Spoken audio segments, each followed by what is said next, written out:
자, 안녕하세요. 오늘은 여러분들 한국사 5번째 강의입니다. 자, 지난 시간에 이제 우리가 무엇을 이야기를 했느냐면, 여러분들 삼국을 이야기를 하면서 두 가지의 특징을 이야기를 했죠. 하나는 중앙집권적 국가고, 또 하나는 영토를 기반으로 하는 국가다. 이렇게 이야기를 했습니다.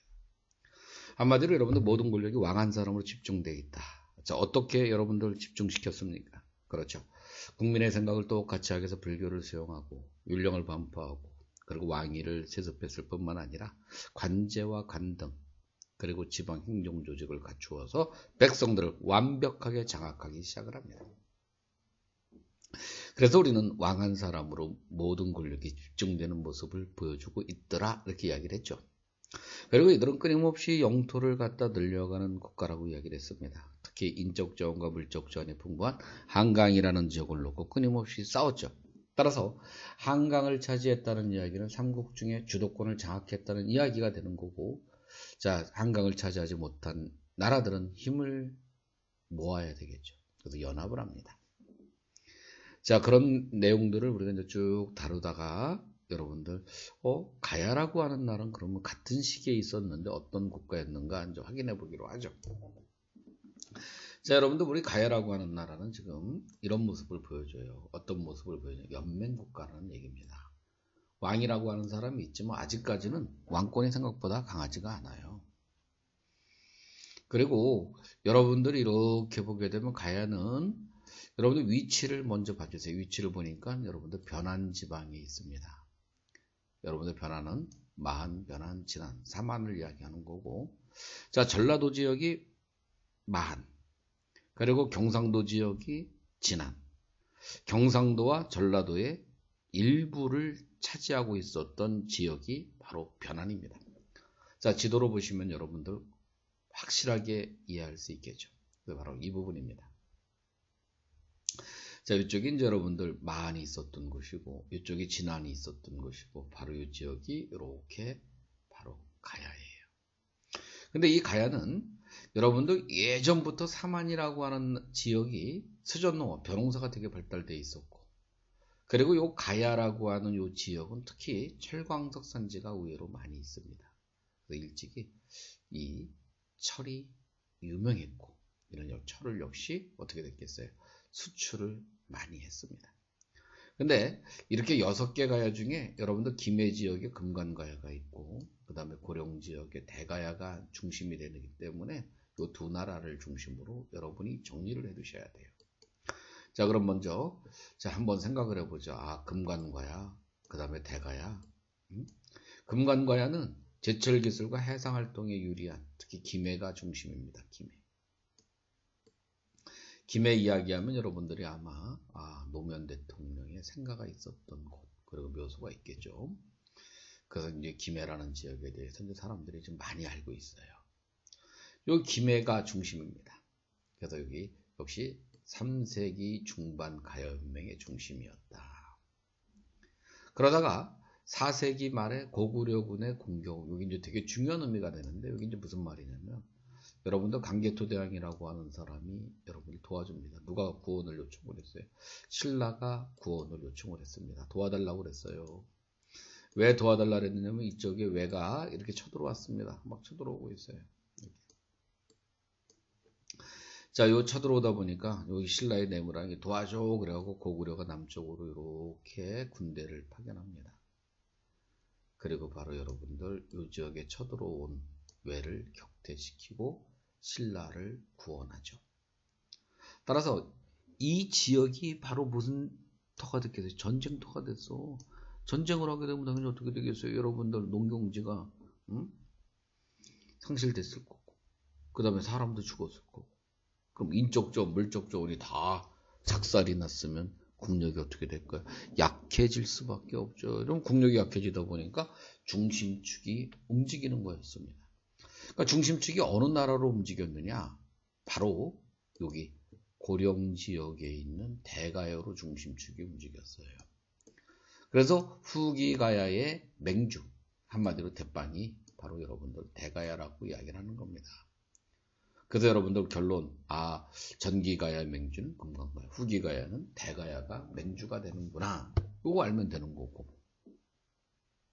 그 다음에 여러분들 요렇게 또 한번 봐주세요.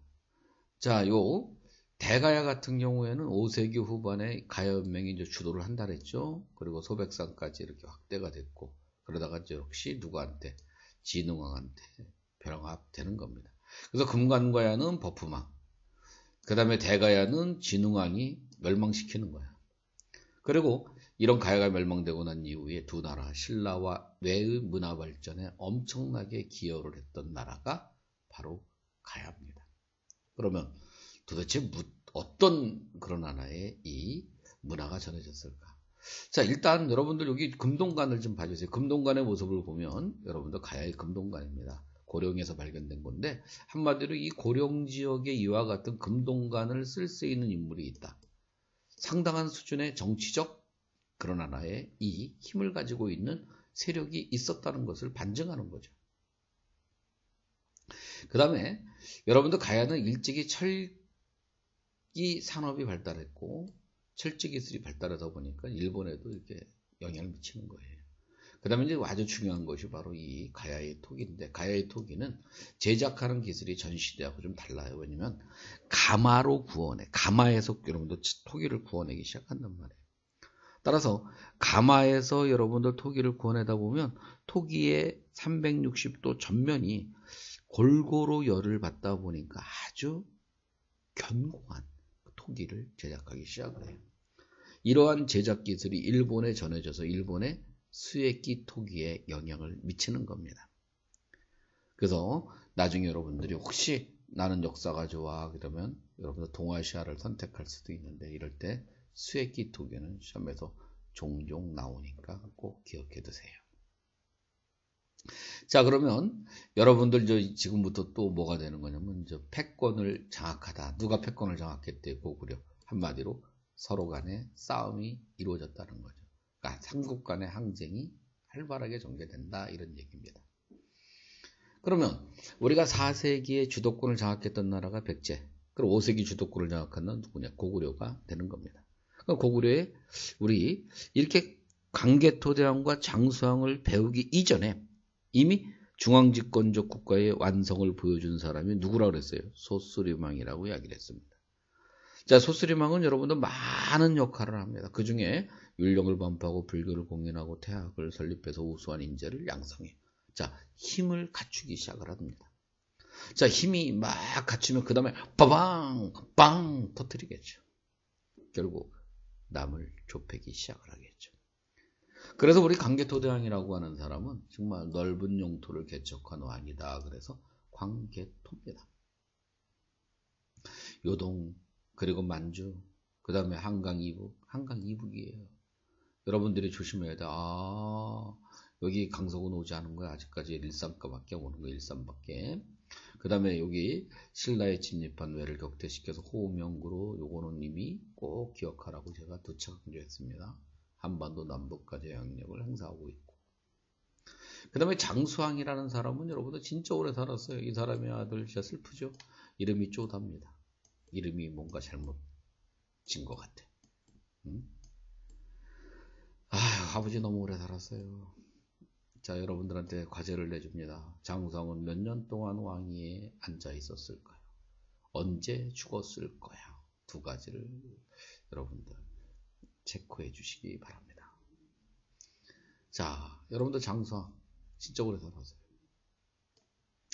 지금으로 따진다라도 내가 봤을 때 한 120살은 산 것 같아요. 왜냐? 이때 당시에 평균 수명이 한 40에서 50밖에 안 되는데 이 사람은 뭐 거의 100세 가까이 사니까 진짜 오래 살았다는 얘기죠. 그리고 그 사람의 아들 쪼다 계속 기다리다가 아버지보다 먼저 하늘로 갑니다. 하늘로 가요. 그래서 이름이 쪼다. 예사롭지가 않죠. 자, 그렇지만 이렇게 장수왕은 많은 업적을 남겼습니다. 수도를 갖다가 어디로 옮겨요? 평양으로 전도하고, 그리고 남진 정책을 추진해서 드디어 한성을 함락시키고 한강 유역을 차지합니다. 너무나 기뻤겠죠? 드디어 여러분들 남한강 유역을 다 차지합니다. 따라서 이때 충주 고구려비를 세우는 거예요. 그리고 여러분들이 이렇게 고구려가 패권을 차지하니까 한강을 차지하지 못한 두 나라, 신라와 백제는 무슨 동맹을 체결할 수밖에 없어요. 나제 동맹을 체결할 수밖에 없겠죠. 그리고 이렇게 이 고구려가 완전히 패권을 장악하고 난 이후에 자, 의식이 많이 바뀌죠. 우리가 이제 동아시아의 가장 강대국 중에 하나야. 중국 저것들 까불고 있으시. 우리랑 별반 차이도 없는 게. 그러면서 보이지 않게 중국과 대등하다는 인식을 하죠. 동아시아의 중심, 천하의 중심이라는 역사 인식을 하기 시작하는 거예요. 나가서 우리 민족이 다른 민족과 구별됨을 보여주기 위해서 우리는 평범한 사람들이 아니야. 하늘의 후손이야. 천손 사상을 강조합니다. 그리고 중국과 다른 연호, 독자적인 연호를 쓰기 시작을 해요. 연호라고 하는 건 여러분들 혹시 알아야 되는데 이해가 안 되면 조금 어려워요. 연호라는 건 뭐냐면 연도를 정하는 호칭입니다. 근데 이 연호를 갖다가 처음 쓰게 된 게 한나라 무제. 한나라 무제하면 우리나라 누구 멸망시키니? 고조선 멸망시킨 애잖아요. 고조선 멸망시킨 걔가 자기가 황제가 됐다고 자기가 황제가 된 걸 기준으로 해서 결국 날짜를 정한 거예요. 우리 올해 2020년은 서기, 서양의 기준점, 누구의 탄생을 기점으로, 예수의 탄생을 기점으로 해서 2020년이라고 하면 옛날에는 중국의 연호, 중국의 황제가 된 그 날을 기준으로 해서 연도가 정해졌어요. 그러면 우리같이 만약에 힘이 없다. 그러면 중국의 연호를 빌렸었어. 근데 중국의 연호가 아닌 우리들의 연호를 쓴다는 얘기는 바로 그만큼 이제 우리가 중심이야. 우리도 이렇게 실질적인 천손의 자손으로 이제 역사의 중심이 우리야. 어떤 시간의 기준을 우리로 정했다는 거예요. 그만큼 여러분들 자주성을 보여주는 겁니다. 자, 이와 같은 여러분들 고구려의 패권의 모습을 우리 다시 한번 지도를 통해서 확인해 보면 자, 여러분들 강개토대왕이라는 사람이 붉은색의 모습입니다. 후연을 격파하고 거란을 갖다가 격파하고 동부여를 점령했으며 그 다음에 여러분들 여기 한강까지 왔고 그 다음에 여러분들 신라를 도와서 누구를 가야를 이렇게 여기 금관가야 지역에 쳐들어가서 결국 여러분들이 잘 아는 바로 외를 격퇴시키고 여기 한반도 일대 남부 지역의 영향력을 행사하겠죠. 그리고 장수왕이라는 사람은 드디어 여러분들 한강을 차지했습니다. 그리고 드디어 여러분들 이렇게 남한강까지 가죠. 그래서 여러분도 강개토대왕의 이 땅 떠먹은 내용에 대한 이야기를 강개토대왕릉비를 통해서 확인할 수 있는 거고 그 다음에 장수왕이라는 사람이 한강을 차지했음을 보여주는 내용으로 무슨 비를 통해서 알 수 있는 거예요? 충주 고구려비를 통해서 알 수 있습니다. 됐죠? 자, 그러면 여러분들 우리 백제라고 하는 나라는 어떻게 중흥, 쉽게 말하면 백제는 다시 한번 옛 영광을 차지하기 위해서 중흥의 노력을 하죠. 자, 지금 여러분들 고구려가 한강을 차지했습니다. 당연히 신라랑 손을 잡았겠죠. 야, 우리 한번 한강 같이 한번 차지해. 그래서 여러분들 슉 가갖고 여러분들 바로 신라도 한강 쪽으로 오고 그 다음에 백제도 저 한강 하류죠. 강화도라든가 김포 이런 지역으로 쭉 진출을 해요. 그러다가 이제 여러분들 신라가 이렇게 배신을 때립니다.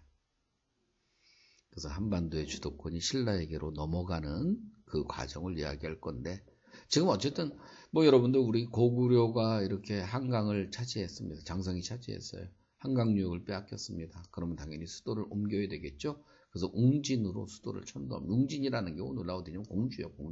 공주로 옮기는 겁니다. 그리고 여러분들 전국을 22담로를 설치해서 여기에 왕족을 파견해요. 그럼 이게 무슨 말이냐? 여러분들 22담로의 왕족을 파견했다는 건 여러분들 쉽게 생각을 해보세요. 뭐냐면 이겁니다. 지도를 보면 더 이해가 빠르죠. 자, 지금 이렇게 수도를 이제 옮겼어요. 이렇게 땅덩어리 이렇게 돼. 그 전국을 22지역으로 나눠요. 22지역으로 나눠. 그래갖고 여기다가 이제 왕의 친척들을 담노의 장으로 보내요. 그러면 이 지역의 담노로 가면 이 지역의 백성들에 대해서 철저하게 파악이 이루어지죠. 당연히 왕족이니까 왕한테 개기진 않잖아. 그러면 그 지역에 어떤 놈이 백제에 대해서 반기를 들 가능성이 있고 왕의 용모를 꾀하는 놈인지 찾아낼 수 있잖아요. 그러면 전 지역을, 즉 백제의 전 영역을 확실하게 왕이 장악할 수 있죠. 그러니까 당연히 체제를 안정시킬 수 있는 계기가 되겠죠. 자, 생각해보세요. 처음에는 백제가 얼마나 힘들었겠어요. 수도를 갖다가 빼앗겼습니다. 전쟁에서 져갖고 웅진으로 여러분들 쫓겨가고, 그러다 보면 여러분들 얼마나 지금 불안한 상태 되겠어요. 이거를 안정시킨 사람이 무령왕이라 이거. 그리고 중국 남조 양나라와 교류합니다. 그래서 여러분들 백제의 그런 하나의 이 고분 중에 무령왕릉이 있습니다. 자, 이 무령왕릉이라는 건 정말 여러분들 중국 남조 양나라 양식, 즉 굴을 파갖고 벽돌로 만든 무덤이에요. 그래서 굴식 벽돌방 무덤이라고 합니다. 근데 이런 하나의 국일식 벽돌방 무덤 같은 이런 무덤은 거의 대부분 도굴을 당했는데 이 무령왕릉은 도굴을 안 당했어요. 그래서 이것이 발굴이 되면서 엄청나게 많은 유물들이 쏟아져 나왔습니다. 그래서 오늘날 여러분들 공주박물관에 여러분들 전시실을 가득 채우는 결과를 가져온 거고, 그리고 이 유물을 통해서 백제가 중국 남조와 그리고 백제가 외와 긴밀한 관계가 였었다는 것을 확인시켜주고 있죠. 자, 이런 무령왕릉은 나름대로 이렇게 웅진으로 수도를 천도하고 온 이후에 다시 한 번의 이런 하나의 재정비를 했다고 한다면, 자, 이 재정비를 통해서 결국 한 단계 업그레이드 시킨 왕이 누구냐? 성왕이에요, 성왕. 자, 성왕이라는 사람은 수도를 갖다가 이렇게 옮겨요. 어디로 옮기냐면 사비에, 오늘날로 따지면 부여로 옮기는 거예요. 조금 여러분들 이렇게 국경선에서 좀 멀리 갈 수 있었죠. 이제 국경선에서 좀 멀리 간 거야. 그럼 조금 좀 안정감이 있잖아요. 그리고 나라 이름을 남부여라고 바꾸고, 그 다음에 22부 같은 관제를 정비하는 등 일련의 개혁을 추진합니다. 자, 그런 개혁은 결국 어디를 차지하기 위한 개혁을 추진하겠어요? 그것은 여러분들이 알다시피 이렇게 한강을 차지하기 위한 노력이겠죠. 그래서 아까 잠시 이야기했었습니다. 신라의 진흥왕과 손잡고 자, 한강 먹으러 가자 그랬습니다. 그래서 먹었습니다. 자, 한쪽은 이쪽 하류 쪽은 여러분들 이렇게 백제가 먹고, 그 다음에 여러분들 우리가 흔히 이쪽에 이렇게 중상류 지역은 지금 누가 먹었느냐? 바로 신라가 먹었어요. 사이좋게 나눠서 먹었으면 좋았을 텐데 어디 사람들이 그러나요? 끝까지 결국 주도권을 놓고 한방 붙습니다. 그래서 여러분들 이쪽에 어쩔 수 없이 이렇게 백제랑 그 다음에 여러분들 이 신라, 한마디로 성왕과 진흥왕이 맞짱을 뜨는 전투가 충북 옥천에서 이루어지는 거예요. 이게 그 유명한 관산성 전투입니다. 자, 이 전투에서 누가? 그렇죠. 성왕이 갔어.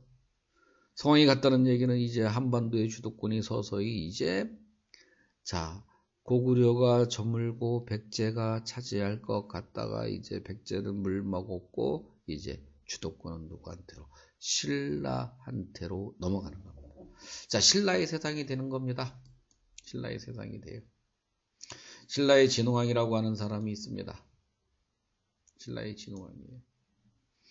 여러분들 신라의 진흥왕은 정말 많은 영토를 차지합니다. 땅을 엄청나게 많이 차지해요. 물론 이것 말고도 여러분들 이렇게 골품 제도를 정비하기도 하고, 그 다음에 화랑도도 나름대로 정비한 사람이 진흥왕입니다. 사실 진흥왕은 우수한 인재를 일단 양성하는 거 상당히 중요하겠죠.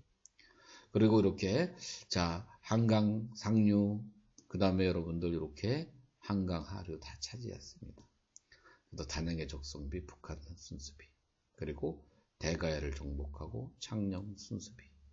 자, 특히 순습이라는 건 어렵게 생각할 필요 없어요. 순습이라는 건 왕이 그 지역을 답사한 것 자체를 기념하기 위해서 세운 비예요. 그러면 왕이 그 지역을 답사했다는 얘기는 그 지역을 이미 신라 영토로 편입되었다는 것을 의미하는 거겠죠. 적국의 땅을 왕이 막 가서 답사해요? 뭐 죽을 일이 있어요? 그리고 동해안을 따라 어디까지 가요? 함경도까지 진출하는 모습을 보여줍니다. 그런 사실을 황초령비나 마운영비를 통해서 우리가 확인할 수 있죠. 그러면 지도를 보면 더 이해가 빠를 겁니다. 자, 여러분들 이쪽에 신라라고 하는 나라, 여기 금성이 수도인데, 여러분들 여기 보세요. 드디어 여러분들 이렇게, 자, 가야를 정복했습니다. 그리고 여러분들 지금 요 비를 세운 겁니다. 창녕비를 세운 겁니다. 그리고 이제 이쪽으로 이렇게 중령을 넘어서, 자, 중령이라는 큰 고개를 넘어서 충북 단양을까지 진출했어요. 거기 앞에 딱 보니까 한강이 흘릅니다. 얼마나 기쁘게 했어요. 그래서 역시 단양의 적성비를 세우는 겁니다. 자, 이 비를 세우는 거예요, 이 비. 그 다음에 여러분들 이쪽에 이렇게 한강 하류. 자, 오늘날 서울을 지배했습니다. 너무 기쁘겠죠? 이제 드디어 우리가 먹었구나. 그래서 무슨 비를 세워요? 북한산 순수비를 세우는 겁니다. 그리고 바로 이쪽으로 동해안을 진출해서 황초령비, 마운영비를 이렇게 자체에 세우게 되는 것이 진흥왕이에요. 그런데 이런 신라의 진흥왕은 진짜 중요한 업적 중에, 물론 땅 따먹고 우수한 인재를 양성한 거 진짜 중요하죠. 한마디로 신라가 삼국을 통일할 수 있는 기반을 구축한 사람이 바로 신라의 진흥왕입니다. 그런데 또 한편으로 여러분들 신라라고 하는 나라는 드디어 이렇게 누구랑 만나기 시작해요. 황해바다를 직접 건너갑니다. 서해바다를 건너가요. 그래서 여러분들 당나라로 가는 겁니다. 이게 왜 중요하냐면 사실은 여러분들 예전에는 이게 당나라는 아닙니다. 중국으로 가면 예전에는 4세기 경에는 누가 백제가 한강을 차지하니까 고구려를 통해서 중국의 문화를 수입하겠죠. 왜? 고구려가 취할 거니까. 그 다음에 고구려가 한강을 차지한 5세기에는 당연히 백제를 통해서 중국의 문화를 수입했을 거예요. 어쨌든 여러분들 힘들기도 하겠죠. 그리고 두 번째는 시간도 오래 걸리겠죠. 그러다 보니까 여러분들 직교류하는 것보다 역시 다른 나라를 거쳐서 이렇게 들어오면 역시 문화적인 약간의 변형, 퇴색 이런 게 나타나겠죠. 근데 이제 신라가 직접 중국과 직교류가 이루어지게 되면서 문화 수준이 엄청나게 업그레이드 돼요. 발전을 해요. 그래서 우리는 예전의 신라의 초기의 문화를 이야기할 때는 특징을 소박하다 이런 얘기를 합니다. 말이 좋아 소박하다라는 얘기지. 소박하다는 건 촌스럽다는 얘기입니다. 응? 여러분들 우리가 시골 아저씨 올라오면 뭐라고 그래요? 여러분들 아이고 소박하게 생기셨네요. 이렇게 개뿔. 응? 한마디로 너 촌스러워 이런 뜻이야. 말이 좋아서. 근데 여러분들 역시 신라라고 하는 나라가 이렇게 이 소박한 미의식을 탈피하고 세련된 미의식으로 바뀌는 것도 진흥한 이유가 돼요. 물론 당연히 여러분들 인적전, 물적전 확보를 통해서 국력이 엄청나게 신장이 되겠죠. 그래서 신라가 통일의 바탕을 갖춘 왕이 누구냐? 그럴 땐 진흥왕이라고 이야기를 하는 겁니다. 자, 그러면 여러분들 이렇게 이제 신라의 진흥왕이 이제 잘 나가는 시기에 여러분들 동북아의 정세는 어땠을까 생각을 해보죠. 자, 이 동북아의 정세는 여러분들 많이 변했습니다. 그 중에 큰 변화가 중국을 한번 생각을 해보세요.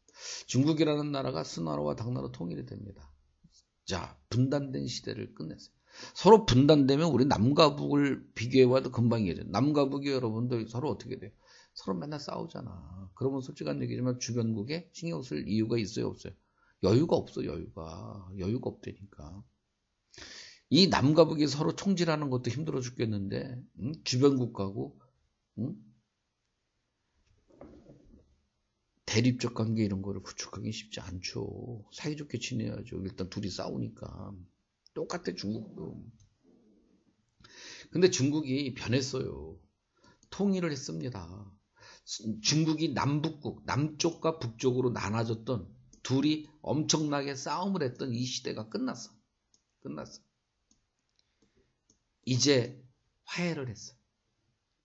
통일이 됐어. 남과 북이 통일이 됐어. 무슨 나라로 통일됐어? 수나라로. 그러면 이 힘을 바깥으로 뻗칠 거 아니야? 뻗칠 거 아니야? 뻗친다고 한다면 결국 북쪽으로 가든 아니면 여러분들 서쪽으로 가든 남쪽으로 가든 동쪽으로 가든 동서쪽으로 동북쪽으로 올 거 아니야. 그럼 우리 고구려는 혼자 먹기가 너무 힘들어요. 이들의 침입을 막았긴 해야 돼. 막으려고 하니까 혼자 못 막겠죠. 그러니까 누구랑 같이 손을 잡아요? 돌골이라고 하는 이 나라랑 손을 잡는 겁니다. 이 돌골족은 오늘날로 따지면 누구냐면 터키족이에요. 터키. 여러분들 저 이베리아 반도, 여러분들 발칸 반도 그리고 소아시아 지역을 차지하는 사실 EU에 포함된 큰 나라가 터키입니다. 터키. 이런 터키가 여러분들 누구랑 손을 잡아? 고구려랑 손을 잡았어. 그래갖고 같이 누구를 견제하는 거예요, 이렇게. 바로 중국 세력을 견제하는 겁니다. 그래서 우리가 터키와 우리를 형제 국가로 인식을 해서 터키 사람들이 우리나라 사람들에 대해 되게 호의적인 이유가 여기서부터 시작되는 거예요. 6.25 때 도와줘서 그러는 게 아닙니다. 자, 당연히 우리도 돌고리라는 걸 배우듯이 이런 하나의 이 터키 역사의 고대사 부분의 고구려를 배우겠어요? 안 배우겠어요? 당연히 배우죠. 아, 같이 힘을 모아서 중국 세력을 견제했구나. 그리고 지금 여러분들 한강의 주도권을 누가 차지했습니까? 신라가 차지했죠? 신라가 한강의 주도권을 차지했어요, 이렇게. 그러면 신라라고 하는 나라가 지금 이렇게 생겼잖아요. 이렇게. 그러면 고구려하고 백제가 친하고, 그리고 전통적으로 백제와 외에는 친하죠. 그러면 지금 이런 하나의 모습을 보여주는 거는 종적인 연대가 이루어지겠죠. 이렇게. 이런 식으로 연대가 이루어진다. 그러면 신라는 지금 여러분들 고구려한테 백제한테 샌디 작전에 걸렸잖아. 이거 살아남기 쉽지 않아요. 그러면 얘네들이 살아남을 수 있는 유일한 뭐겠습니까? 결국 행적인 연대가 이루어져야 되겠죠. 그래서 여러분들 한자로 딱 보니까 이렇게 행적, 종적, 십자형 애교다 이런 얘기를 쓰는 겁니다. 그럼 이미 고구려의 역할은 딱 주어졌어요. 아이들의 침입을 막아야 되는 무슨 역할을 해야 되는구나. 방파제 역할을 해야 되는구나. 그러면 이제 수나라가 어떻게 쳐들어오고 당나라가 어떻게 쳐들어왔는가 확인해 보면 되죠. 자, 수나라는 여러분들 이렇게 수문제, 수양제, 특히 여러분들 수양제가 쳐들어옵니다. 30만 대군이 쳐들어와요. 30만, 말이 30만 엄청나게 많은 거예요. 그럼 솔직한 얘기 살아 들어간 데 2,700여 명밖에 안 돼. 29만 7천 명이 죽었어. 그러면 지금 여러분들 아이들 생각해 보세요. 지금 100만 명 정도가 아이들 잃었습니다. 아버지를 잃었습니다. 원망이 대단하죠. 그 다음에 자식 잃은 부모를 생각해서 아마 아버지가 돌아가셨더라도 엄마가 돌아가셨더라도 평균 한 30만 정도 40만 정도 살아요.